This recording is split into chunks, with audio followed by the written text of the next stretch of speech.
Ya, jadi kalau sampai harga turun gimana? Jadi kalau harga turun, trader itu cut loss. Sedangkan kalau investor, selama dia milik perusahaannya benar, nggak usah takut harga saham turun.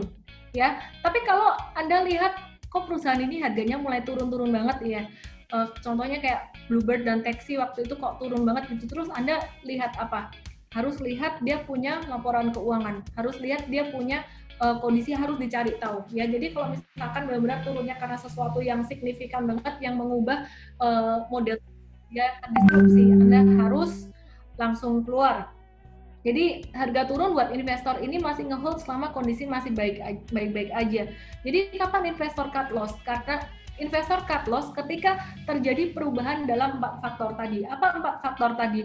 Faktor yang pertama adalah bisnis model terdisrupsi, faktor yang kedua adalah manajemen, faktor yang ketiga adalah profitabilitas ya. Jadi tidak hanya profitability aja. Kadang laporan keuangan belum keluar, tapi udah keluar sesuatu berita yang menyebutkan bahwa bisnis model ini akan terdisrupsi gitu. Contohnya apa?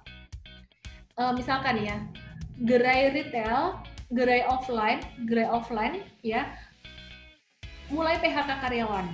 Kenapa? Karena terdisrupsi bisnis online. Contoh,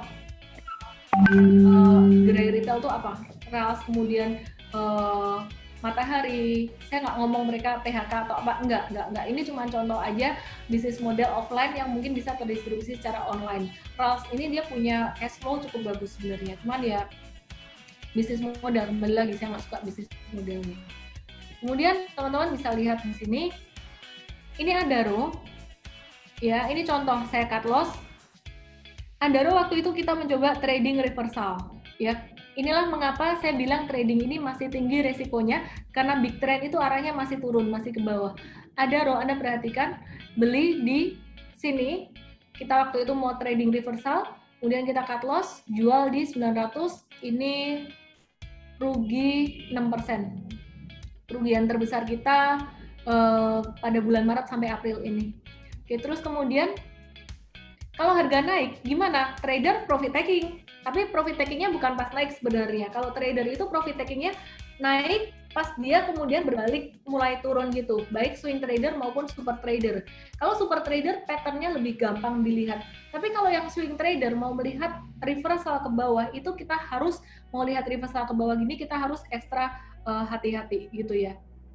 Harus ekstra cepat gitu, nggak boleh yang kelamaan. Ya, terus kemudian investor gimana? Investor hold selama fundamental perusahaan masih bagus. Kembali lagi fundamental perusahaan. Kemudian kapan investor profit taking? Investor profit takingnya ada beberapa macam investor. Yang pertama, investor yang profit taking ketika valuasi saham meningkat menjadi over value di atas harga wajarnya. Tapi yang kedua, ada tipe investor yang dia tipe hold forever. Jadi dia